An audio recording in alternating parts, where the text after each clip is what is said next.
Welcome back to the Travel People Podcast. I'm your boy JV, your host.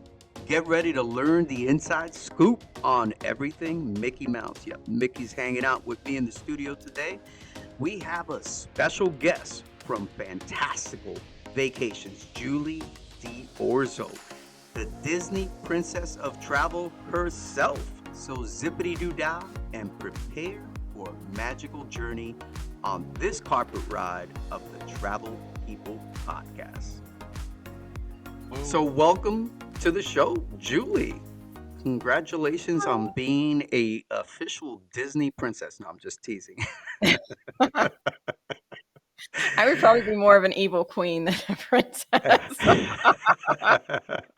I would see myself as a villain on some cartoon or just some big old fantastic show or one of these big Marvel movies for sure. Julie, tell our audience a little bit about yourself and who you are and what you do. Okay. Hi, everyone. I am Julie Dorso. I am a travel advisor with Fantastical Vacations travel agency. And one of my main focuses is Disney trips, Disney vacations. I can plan really for anyone, but I really, really love planning for families. That's my favorite thing to do because that is something that I love to do with my family, and I love to recreate that same magic, that same feeling for other families. Yeah, I don't like families. No, I'm just teasing. So you'll be getting all my clients. No, I'm just teasing. Julie, why why Disney though? What happened? What was it in your life that inspired you to come on and be a travel advisor, first of all, and then decide, hey, my niche is Disney. What's up with that?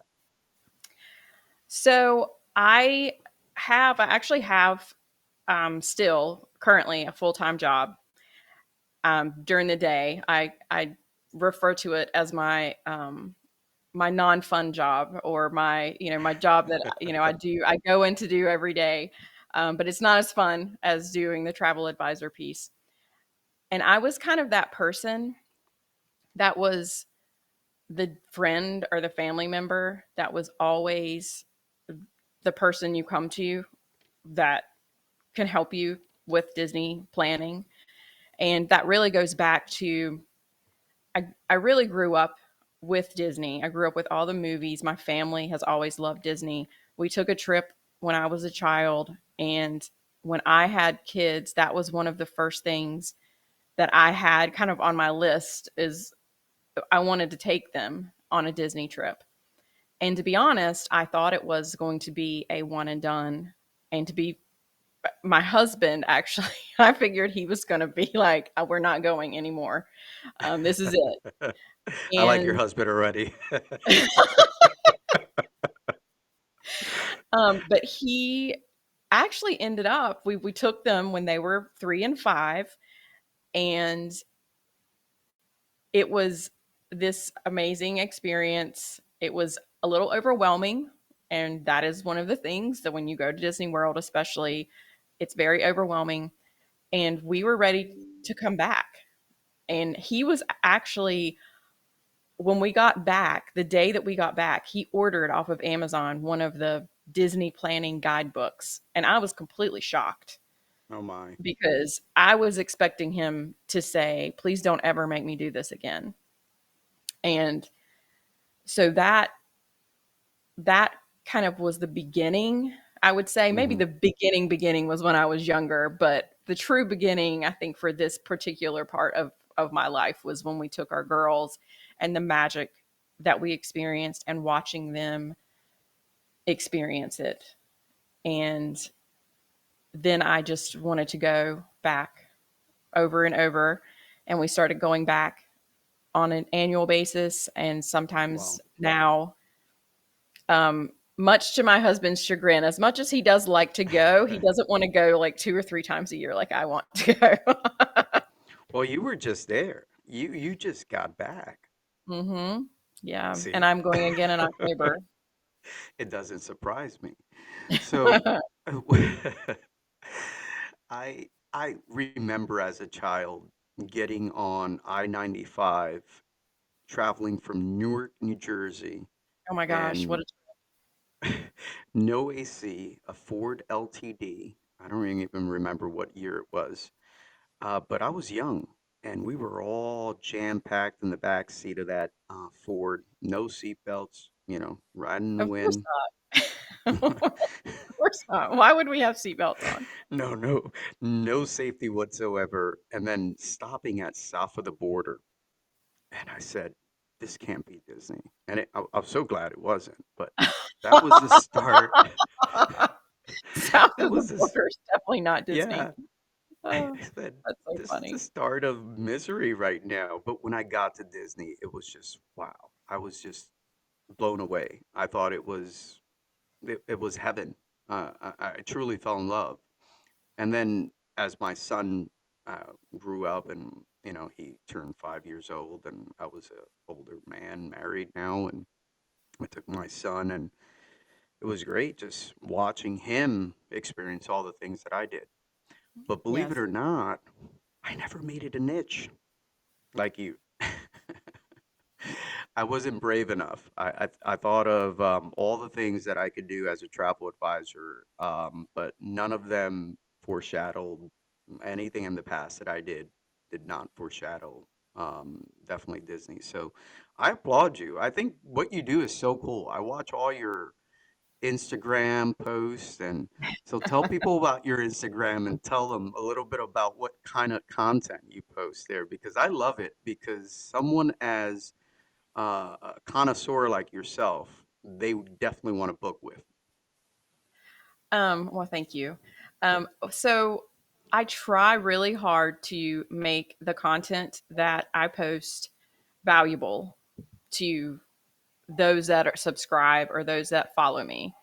Um, the there's always obviously the funny posts. I try to throw those in there too because people love to see those. And always, getting content at the parks is a huge part of what I do now, being a travel advisor. And I want to make sure that I'm getting content that I can share and that I can use to help my clients and also help those that are following me and provide tips and tricks and just funny things that you come across as someone that goes to Disney and being a Disney goer. So, I like that. What's your favorite ride at Disney? Come on, you have to have one. oh, let's I know see. that's Let that's me bad. You're probably right. so biased. Oh, that's a tough one. I don't know if I have one that's my overall favorite. I think if I had to pick one, it would be really, really tough decision. Right now, I would say Guardians of the Galaxy, the Wow, Cosmic that's good. Rewind that's in Epcot. It is Yeah. so fun. And of course, I'm like screaming and laughing the entire time. My girls get so mad at me because I laugh. Like, I'm like cackling like a hyena laughing because I'm having so much fun on all the different rides, any of the different rides. They, Mom, stop. You're so loud. Why do you have to be so loud? But I just love it. It's so fun. And all of the rides are. I love all of the different things. And I get excited about pretty much anything. Like, I'm that person that if you say, even if I hear someone say the word Disney, I'm going to find a reason to go like sidle up to them and talk to them about it and talk their ear off because I love it so much. And I try really hard to take that passion and that love into the planning process whenever I'm helping families. So your favorite ride, and then what is what based on that, right? Because I know I have favorite rides at all Hmm. kinds of theme parks. I actually love going to theme parks. I've always loved going to theme parks, Six Flags, Cedar Fairs, all the parks. I mean, I'm an action park boy. I mean, our producer Travis knows all about action park. I mean, it was you went there and you came back with injuries. Oh gosh. Yeah, yeah. We'll let our viewers Google action park in the '80s. I'm gonna need to Google it. Figure out what you're talking about. That's a little scary. There's a whole documentary on it. It's fantastic. It was my greatest days in the summer were action park.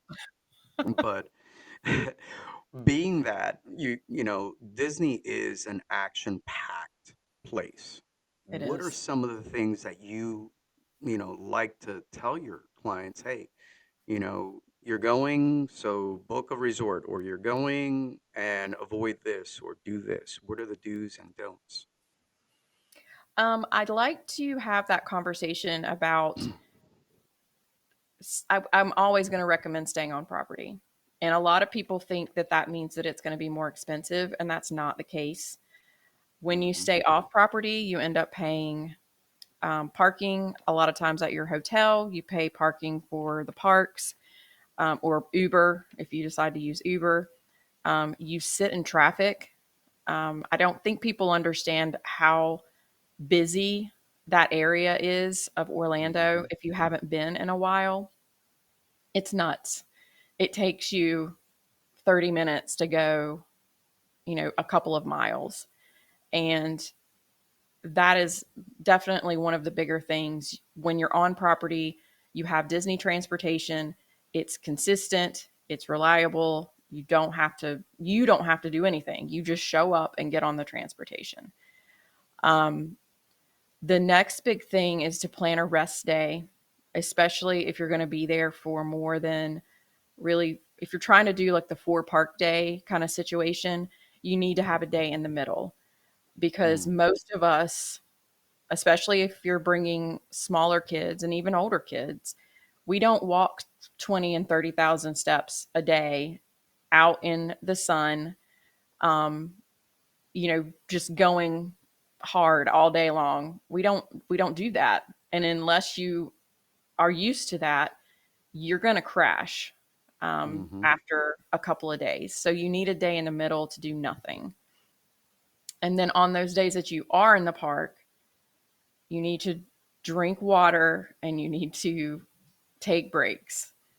Um, if your kids typically eat at a certain time, or if they take a nap at a certain time, your kids are not going to change just because you're at Disney World. They're going to go about their life. And same thing with adults. If you normally are like, I need a snack at 3 o'clock, then you need to go sit down and find yourself a snack. And I've seen plenty of adults having meltdowns just as much as children. That's And me. you need, That's me. I need food. yeah, I mean, you need to plan for that. And the thing is, you don't necessarily have to buy the food at the parks. A lot of people love to do that because that's part of the experience. But you can bring in, goldfish, or, fruit snacks, or whatever it is that your kids eat, and a water bottle, a refillable water bottle, and you get, water refills, and you can do that all day, or whatever it is that you like to bring in. So just having something on hand, and we usually have something on hand just because if you do have one of those moments where all of a sudden like you're really hangry and it just hits you and you're in the middle of waiting in a line and you need something like immediately, you have something. So that's That's definitely good. something else. Yeah. That's good advice. One of the things that I tell a lot of my cruise clients who book through cruise planners, Mm-hmm. they don't understand the complexities of getting on board Right. and the process of waiting and waiting and then Yeah. more waiting. They get through one hallway only to meet another. And finally they're on board and they're so angry because they can't get into their room, right? They can't concentrate or their Wi-Fi is not working. And by the time they eat lunch, it's already dinner. Right. So I usually tell them, look, just pack a snack, You'll be all right. You can get on with it. It's okay. And speaking of cruises, this show is sponsored by Princess Cruise Lines. Princess Cruise Lines. So for my audience members, Princess Cruise Lines has been generous enough to sponsor this episode of the Travel People Podcast. Um, Moving on cruises. Julie, do you do Disney cruises? Yes, absolutely. So what Yes. about Disney cruises sets them apart? Because I haven't really been on one for a sailing, for a ship inspection for sure, but not a Hmm. sailing. So, what can you tell our viewers what to expect? You really the what they do best is that Disney experience and that Disney that that exceptional experience that you have and you come to expect anywhere else. You're going to experience it on the ship. Um, you obviously have the characters there. You have that are they're part of the festivities, and they have fantastic kids clubs.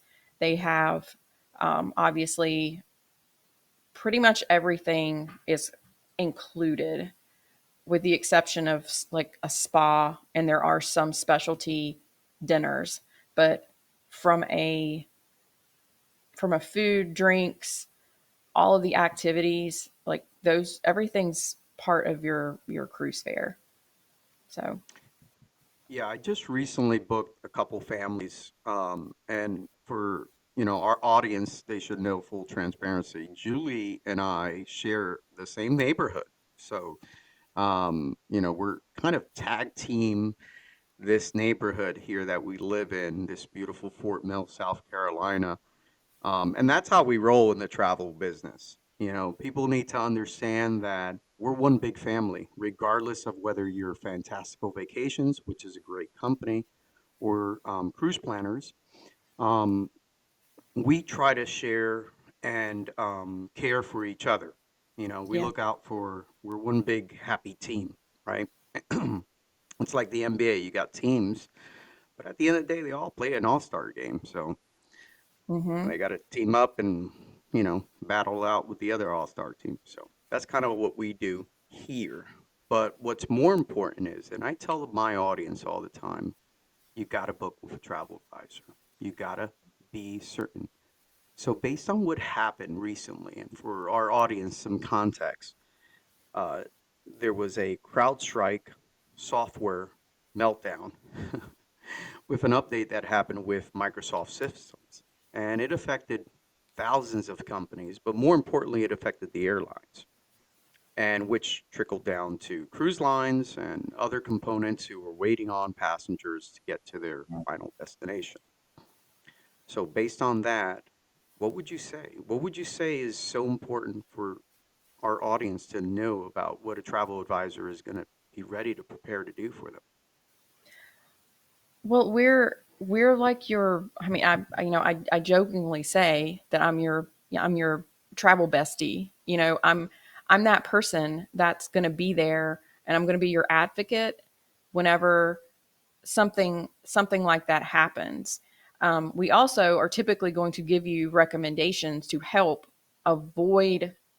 You can't avoid a system crashing, but you can Mm-hmm. do things like make sure you're there at least one day before your cruise leaves. Because not just with a system crashing, we all know that the airline industry is a hot mess. It's hot mess express right now, and you Mm-hmm. never know what's going to happen. And so even on a regular day, if you're trying to fly in that day to take your cruise, that is you're playing like Russian roulette.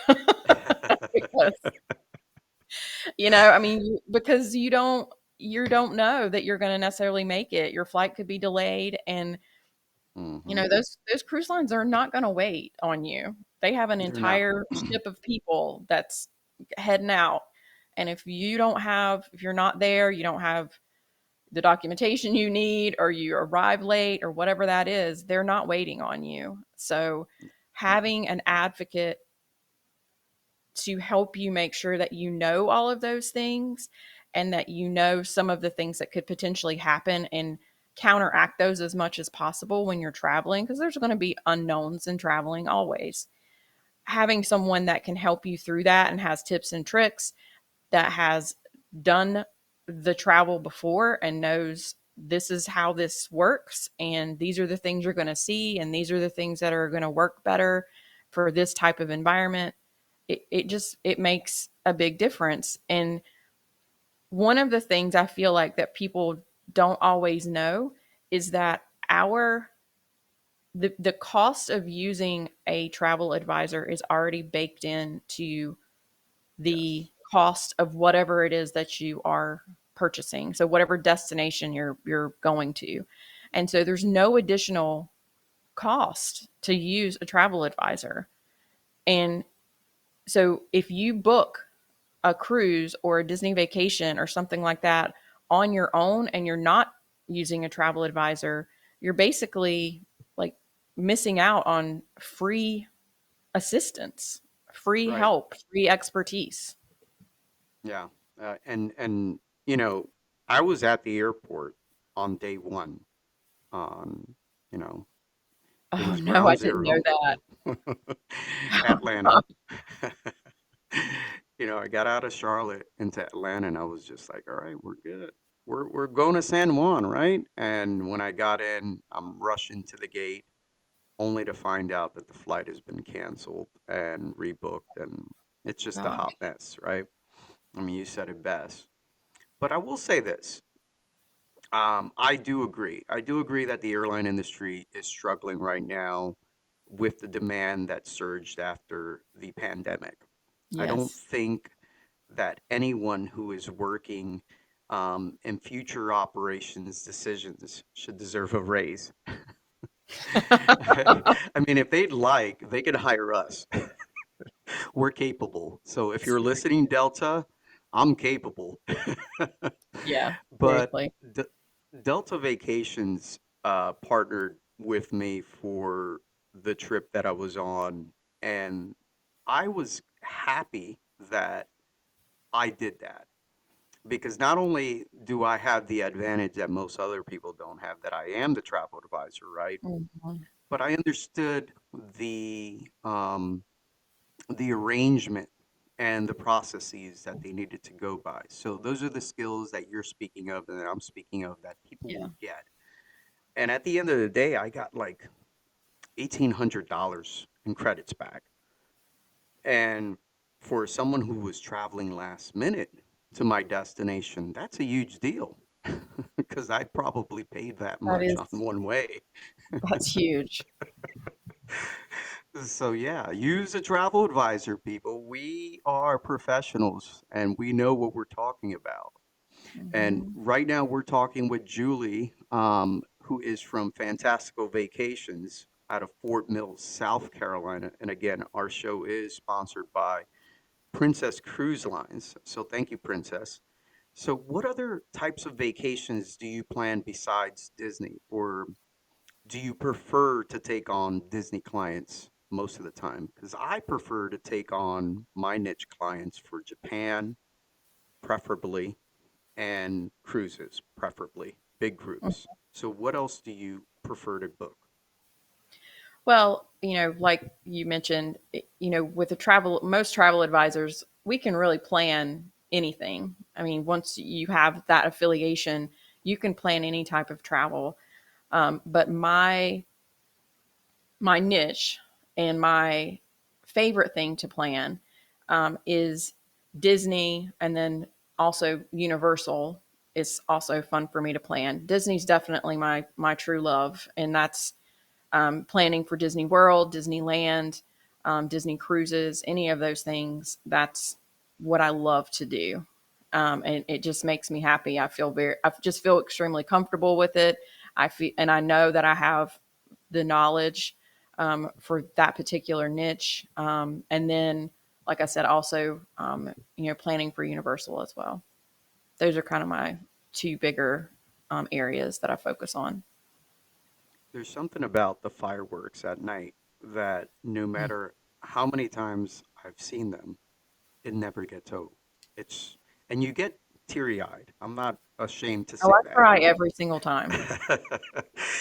And it becomes no matter what you went through, maybe you got angry on a line, or you like you said earlier, you might have missed a meal, but no matter what occurred, no matter how fantastic the day might have been that might have met Mickey, who's sitting right next to me, by the way. He's I'm working compliance here. He's making sure we stay on script. Um, and so whether it's meeting Mickey or one of the princesses, it's that moment when you watch the fireworks, whether it's I like to do it when you get on um, one of the trams, or one of the boats that take you back to the Mhm. landing, to the parking lot. Yeah. But just watching it is so great. What is something that you can say to the audience that you love, but that's just breathtaking and keeps you going every time? I first of all, I don't feel like I've been to Disney World without seeing the castle. I without that, to me, that's just I, I walking down Main Street in Magic Kingdom and seeing the castle. I don't. My trip's not complete until I do that. Um, but one of the things that I love Walt Disney, the history of Walt Disney. Hmm. I love what he did and his ability to to tell a story, and that's what they do. Disney are they're storytellers, and they pull you in with those stories because there's an emotional connection that they make. So those fireworks, the music that they play while the fireworks are there, has an emotional pull, and you're always going to remember that, and you're going to want that feeling again. And Hmm. so that's why people continue to go back, because of the feeling that those stories and those experiences give you.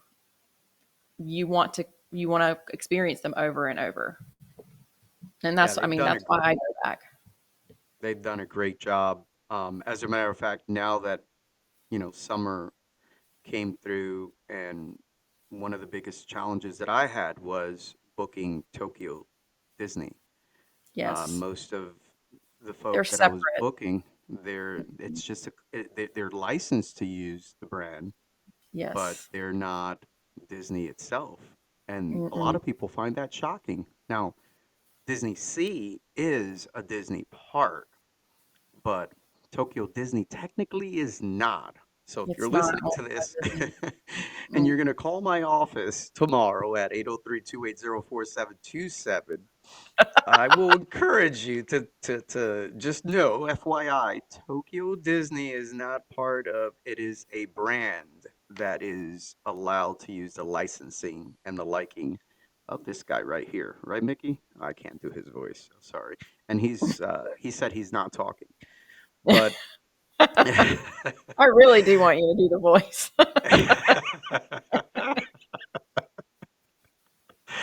do you do, I'm going to avoid this. He's like, and divert the conversation. So as we're wrapping up, tell me, do you do any California Disney parks? Have you had the opportunity to go out to California, or are you Mhm. planning on a trip? Oh yes, yes. I've been there, and I'm always scheming to try to get another trip in. Um, that's the OG park, and so to me that was really special. And um, they also just have there's just it's just totally different vibe. It's so much smaller than Disney World. So anyone that's been to Disney World and they want to go to Disneyland, I would strongly, strongly suggest you contact me or any travel advisor to help you, because it's totally different. It's a different experience. I know they're owned by the same company, but it's totally the way that things work there is not the same. um, and you need someone to help you through that as well. Yeah, I have trouble explaining to folk that Disney is compartmentalized into a DRE, Disney Regional Enterprises. And because of that, they have the ability to operate multiple functions and operations for different industries within one brand. Hmm. For instance, ESPN, ABC, you can go on, and I believe Hulu's part of the family now too. Yeah. Disney, Disney Plus, all your streaming, Marvel, everything you can imagine. So yeah, every one of those is a separate entity working under that umbrella. So I tell people, don't expect what you thought you would have expected. And I actually avoid it. And now that I have you, I'm just gonna, unfortunately, I'm sending them to you. Oh, you I want to love go it. to Bring it on. I love it. Anaheim? Sure, yeah. Where? Oh, okay. I know the perfect individual.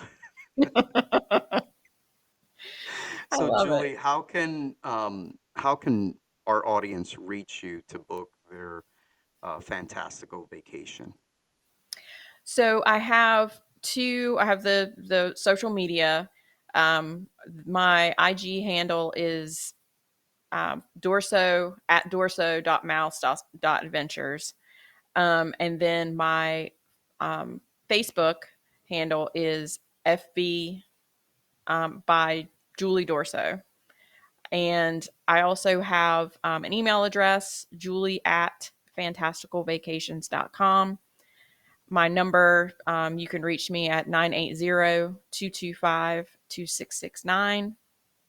And then I also have a podcast that it's a travel podcast, but we focus a lot on Disney. That's Not a Wanderlust surprise. and Wishes. Yeah. um, but So that's where Wanderlust. Go ahead. I'm sorry. no, I was gonna ask, where can they get the podcast? Can they stream it off of Apple and Spotify, or is there any specific? We're on pretty much every platform. So there We've you go, we folks. Yeah, Wanderlust and Wishes is the podcast, and we drop an episode every Wednesday. Okay, guys. So they're actually on par with the podcast industry. Unlike the travel people here, we're doing one a month. She's baking them out every week. So you're going to have to catch her show.